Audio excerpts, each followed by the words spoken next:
Hello，大家好，我係 King 啊！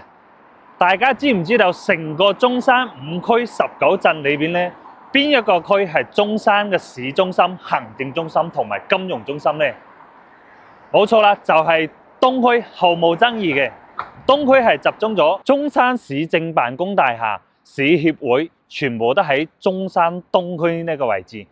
中山嘅東區咧，就好似香港嘅中環咁樣，佢係文化中心、金融中心同埋行政中心嘅集中地嚟嘅。中山幾個大型嘅商場全部都係集中喺東區呢度，例如話廣場啊、假日廣場啊、萬國廣場啊等等。前面呢條路就係喜灣道啦。呢個喜灣道往前面呢個樓盤前面少少，兩個紅綠燈。揸車嘅話大概係3分鐘左右就有個盛景上風，佢嗰度咧好多啲保險、銀行同埋證券啲總部全部喺嗰個位置嘅。嗰度亦都係中山個金融街啦。佢嗰度位置咧又有一啲港澳直達巴士係可以直接翻到香港嘅。咁前面嗰個位置嘅宣文東路咧，呢條路往左手邊走就係一個好大個富日城個商場嚟嘅。富日城 Top Park 係新開嘅，中山最具人氣嗰個商場。往右邊走，又係走，我講覺得係3到4分鐘左右嚇，揸車唔係好遠，都係3到4分鐘左右咁。往右邊走咧，就係食旗嗰個萬象匯，樓下有啲盒馬先生啊，有假日廣場啊，好大一個商場嚟嘅。目前中山最大嘅2個商場，企咧就喺中間位，咁一個商場喺左，一個商場喺右。咁大家又知唔知道中山裏邊做豪宅嘅發展商有邊幾個呢？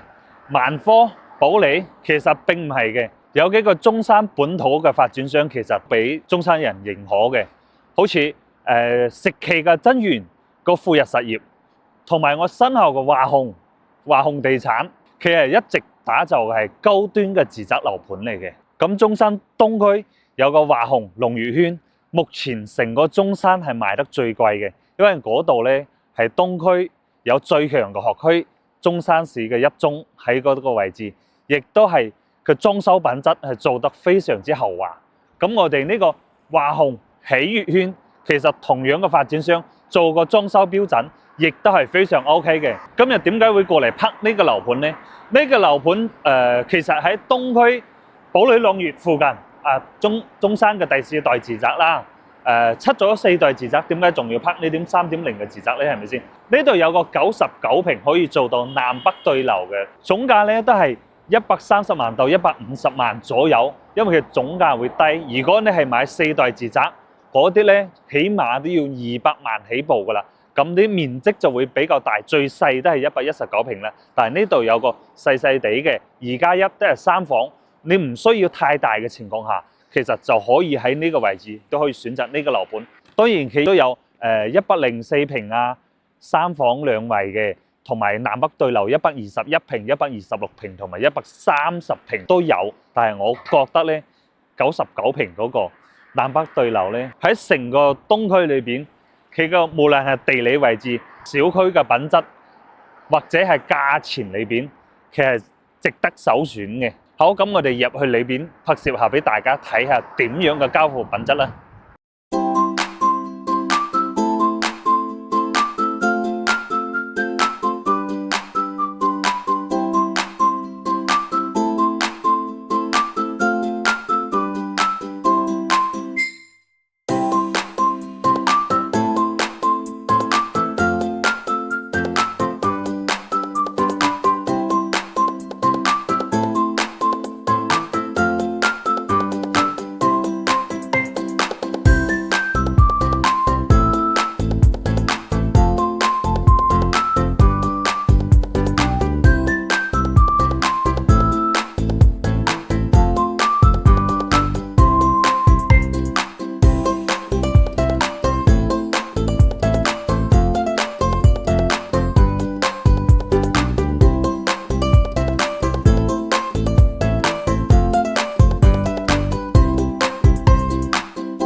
同大家簡單講下呢個華虹地產啦，99年成立嘅本土發展商。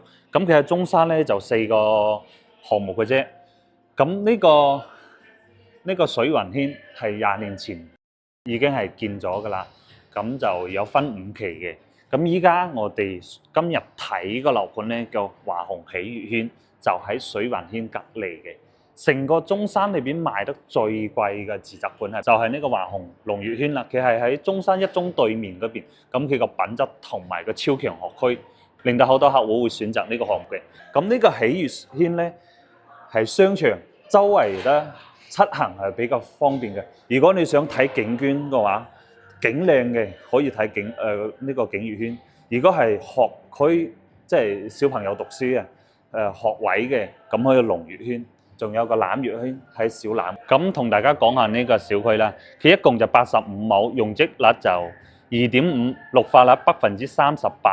咁啊，前面呢度就2、3棟，咁可以連住過嚟到呢邊咧就7、8、9、10棟，每一棟咧就有2個單元嘅。而家2棟喺度賣住，有少少貨。同埋7棟係今年6月份新加推嘅。咁佢前面嗰個04單位咧都係103平嘅3房，咁其他嗰啲咧就有130平嘅3+1房，同埋121平嘅南北對樓噶啦。嗰啲總價就會貴啲，嗰啲可能就要起到差唔多180萬到200萬左右。如果係嗰個位置，嗰啲105平、104平嗰啲咧，低樓層嗰啲就12,999蚊起，咁啊肯定低㗎啦。咁中間啲樓層就13,400嘅左右嘅單價，即係你講總價啦，104萬左右咁樣，140萬左右。包括呢邊都係呢一個位置，10座1單元嘅，其實01嗰邊、01、02嗰邊都係南北對樓嘅。其實係130萬到150萬左右總價嘅100平，咁圍落嚟嘅話，單價都係13,000到15,000左右啦，睇樓層高低。其實樓下有好多商鋪嘅，而家喺度招商喺度開住。呢個地理位置再同你詳細講下。嗱，佢係叫華虹地產啦，喜悅軒啦，係喜灣道同埋嗰個孫文東路一個十字路口。咁目前最大型嘅商場喺邊度呢？喺呢個位置，石岐萬象匯。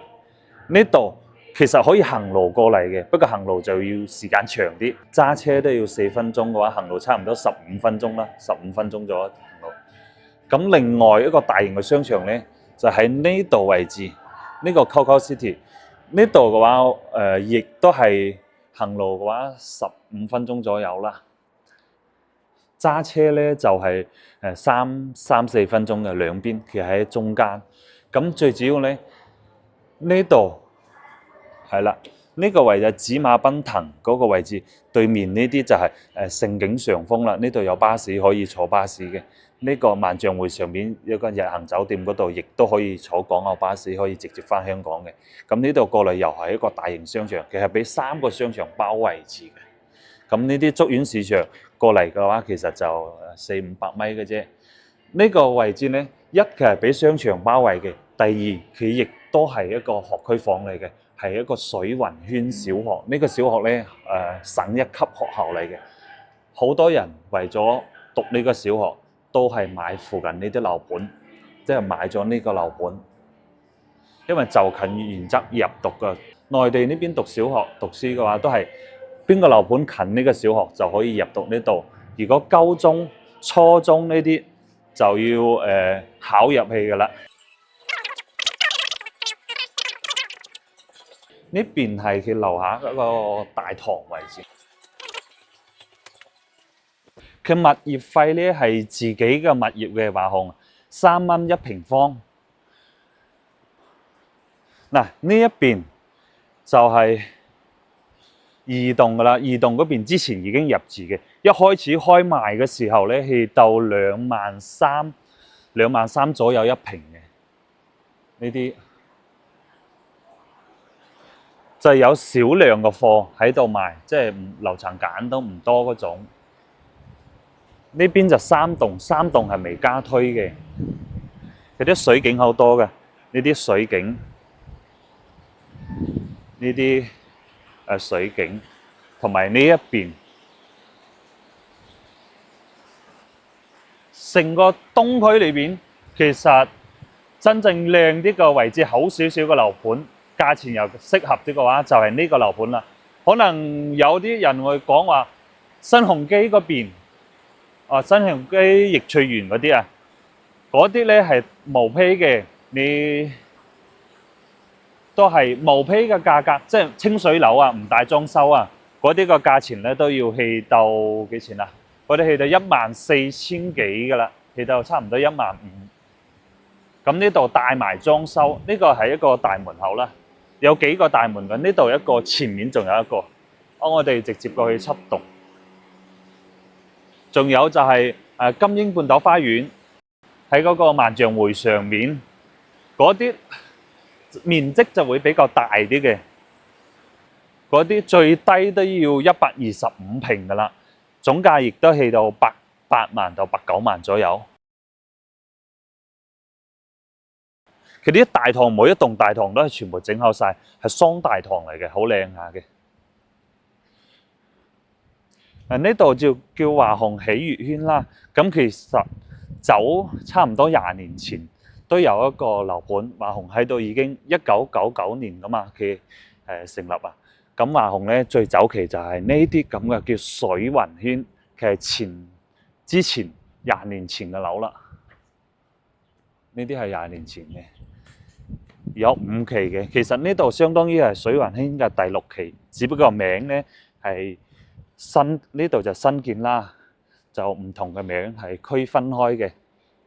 咁一條路咁樣連接過去。係啦，呢度咧有一個中山東區嘅保利朗悅，即係出嚟第4代住宅嘛。其實喺佢隔離。呢度喺度建字嗰個位置就係保利朗悅啦，咁佢會更出去嗰邊，咁華鴻喜悅軒咧更入翻嚟嘅話就更加近市場啲。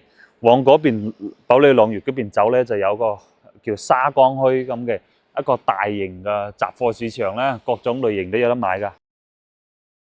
呢度係7座，咁入咗大堂就分，呢度就02，嗰邊就01，有分兩邊嘅。中間就係連字咁嘅，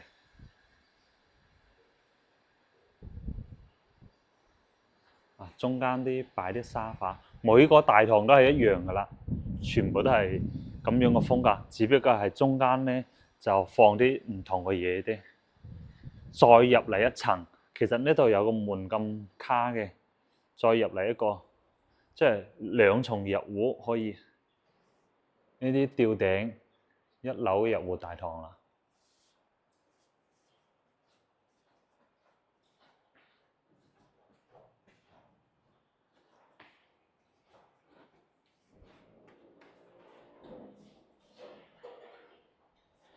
電梯，我哋上去16樓睇下，最高係19層，呢啲小9層屬於。好，我哋嚟睇個7棟嘅130平嗰個戶型啦，4米嘅大開間，呢個飯廳位，廚房位置，擺冰箱，有個生活露台。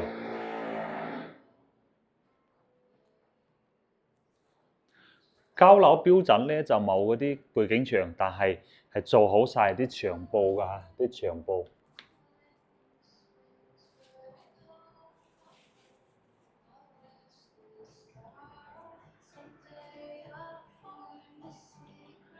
外面呢個露台係5.8米嘅大露台。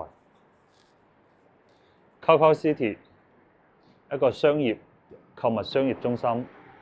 前面呢個黃色頂白色中間呢度就係華僑公園，再前面就係紫馬嶺公園。呢2棟呢個位置咧就係利和廣場。嗱，呢度有個勝景上風嘅位置，可以坐車直接返香港嘅，有港澳直通巴士。呢度過去可以行得過去嘅，揸車就2-3分鐘啦。呢個大露台，呢邊係西邊，我哋個房咧朝嘅係東南向，南偏東少少。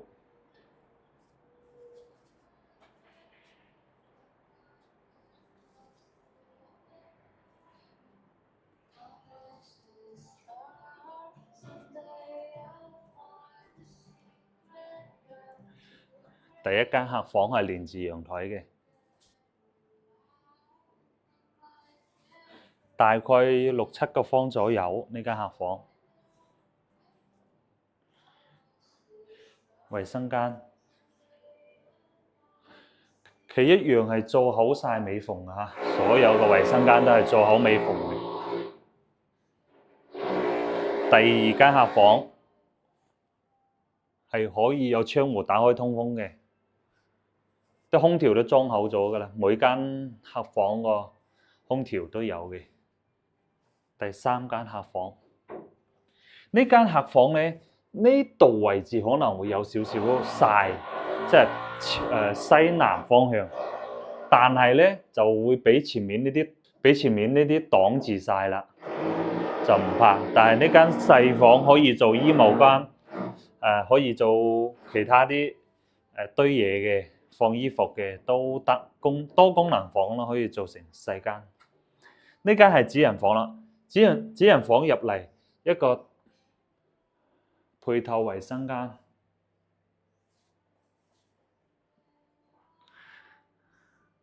呢個放1.8米嘅床都可以。呢個面積大概就13-14個平方左右啦。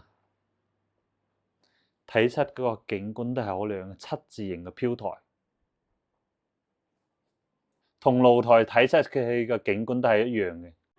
呢度就係105平嘅一個門口個位置，佢係兩個係連住嘅，同埋03、04係咁樣連住105平。呢種係傳統嘅戶型啦，廳喺呢邊，3間房喺另外一邊咁樣，廚房喺左手邊嗱。呢度都可以擺雙門嘅雪櫃嘅，呢個就創意樣板房，係放咗啲家私家電嘅。交樓標準都係有嗰啲美縫啊，全部都係整好晒㗎啦。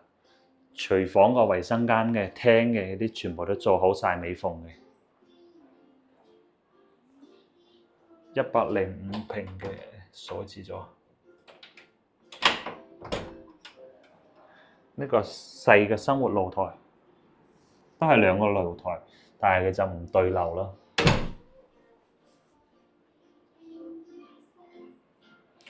廚房出嚟煮完嘢喺呢度食嘢啦，一個餐廳嘅位置。咁另外嗰邊就客廳喺度睇電視嘅位置啦。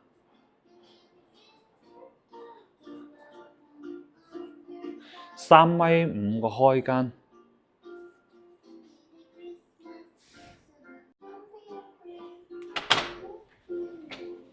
同100平一樣，佢個廳都係3.5米，咁咧露台都係3.5米啦。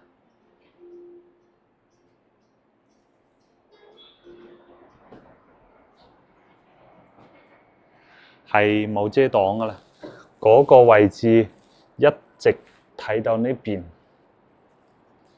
Coco City 嘅位置，嗰度就講嗰個富日城啦。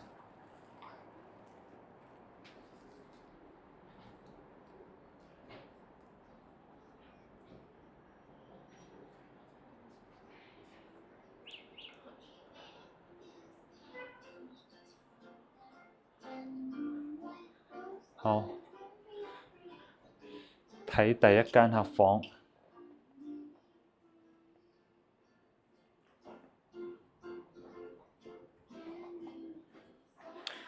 衛生間同樣咁噶啦。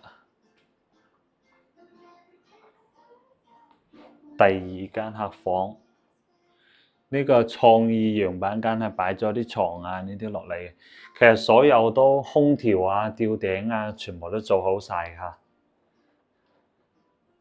呢間就係主人房，佢個衞生間就唔對床頭啦，呢間就係咁樣噶啦，正方形嘅個衞生間。呢個主人房，採光係非常之好，嗰度係七字形咁個飄台，下面個雲石都係有嘅，即係個飄台上面有個雲石嘅，再加一個墊咁樣喺上面瞓都得啦，喺度睇書係咪先？睇出去冇遮擋嘅，藍色嘅天。好啦，依家我哋入到咗10棟嘅2單元，呢兩個戶咧就係105平嘅，即係2個 lift 4戶，另外2戶咧就100平同埋124平嘅。咁呢個就係啱先講嘅100平南北對流噶啦，其實係好光線好猛嘅，係有窗戶嘅。好，我哋入去睇下100平嘅。好啦，我哋睇下100平嘅門口呢個位置咧係單獨入戶嘅，有個位置係可以單獨入戶嘅。子門嘅設計就有一扇細嘅同埋一扇大嘅，咁全部打開嘅話，呢個門口就比較大咯。有啲門檻係做到頂嘅，咁樣睇起身就好大氣。呢個指紋密碼鎖同埋啲卡都可以智能4合一噶啦。呢個實木門嚟嘅，入嚟到呢度有個細嘅鞋櫃。如果你係單獨入戶嘅話，其實你可以擺喺呢一邊都冇所謂嘅，自己入嚟嘅位置。咁入嚟到首先第一間房，長咧就係2.6米，寬就係2米，啱先量咗一下，就大概6個方左右。呢間細房，呢邊就客廳啦。客廳嗰邊係紫陽台，啲燈有啲閃。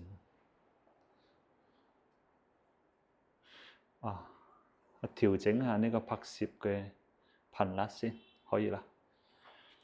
呢邊就餐廳，佢做啲食咧都係比較高端啲嘅呢種咁嘅食板，做晒好，全部做晒美縫嘅。呢邊就餐廳外邊嗰個細露台。咁門口入嚟一間細房，呢邊一個廚房嘅位置，廚房全部都係整好晒噶啦，消毒櫃同埋油煙機爐頭嗰啲冚住咗，一級能效嘅大品牌嚟嘅都係。佢啲櫥櫃整得幾靚嚇，好似呢啲咁樣有自動感應燈光啊，有啲淨水器嘅啦，已經係帶埋淨水器嘅。咁放個雙門冰箱可以完全係擺個超大型嘅雙門冰箱冇問題。呢度嗰啲櫃啊，嗰啲櫥櫃我覺得幾靚啊，啲鋼棉烤漆，啲鋼琴烤漆啊，鋼棉。OK， 呢個餐廳位可以做一個餐邊櫃喺嗰個位置係足夠嘅。呢度就係一個細嘅生活露台咯，可以擺熱水器啊、水龍頭啊、插座啊，呢啲都整好晒噶啦。裝燃氣錶或者係擺啲雜物嘅拖把，可以擺呢個細陽台，因為呢個細陽台呢邊有啲遮擋嘅，就南北對流啦。咁呢邊就好通風啦，一打開兩邊就啲風吹晒入嚟。我而家喺27樓。呢個係紫露台，嗰個高嗰棟樓就係完美金英啦，即係萬象匯樓下個大型商業。只要你高過咗下面呢啲樓嘅話，27樓你高過你就可以睇得到全中山嘅城市景啦，基本光線好好，景觀好好，係冇遮擋嘅。好，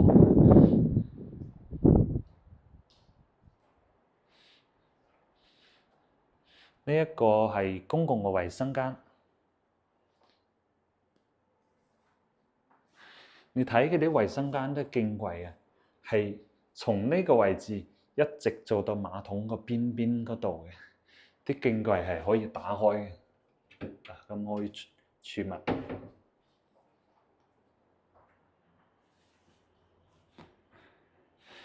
第一間客房，呢間客房可以擺得到1.8米個床，完全冇問題。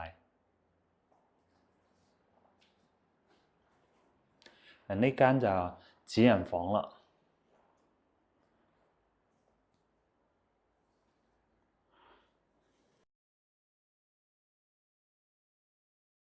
呢度就主人房單獨配個衞生間。其實呢個衞生間呢都好靚下，全部都整好晒，一樣係勁櫃整到底嘅。咁就有啲人會覺得，喂，衞生間會唔會對住個床頭啊？我俾大家睇下。首先呢度可以關翻一道門啦，係咪先？第二度呢，即係兩邊係衣櫃嚟嘅，係贈送嘅啫。衣櫃嗰兩個位置係可以關翻嘅，佢係咁樣嘅，即係咁樣嘅，你直情就係睇唔到嘅。你床頭擺喺呢度，你關翻衣櫃，根本就睇唔到嘢嘅。嗱，咁樣係咪先？好啦，呢幾個戶型就睇完咗啦。佢單價從12,999到15,600左右都有。7棟新家推呢一棟咧，價錢都係16,000左右啦。高啲就貴啲，平啲就15,000幾咁樣。推薦個戶型，我覺得係99平嗰個係比較性價比比較高嘅。99平做到南北對流，總價都係130到150萬左右，所以如果2個人住嗰啲咁啊最啱啦，一個人2個人翻嚟呢邊度假，喺中山嘅市中心東區啦。OK，今期內容就到呢度啦，拜拜。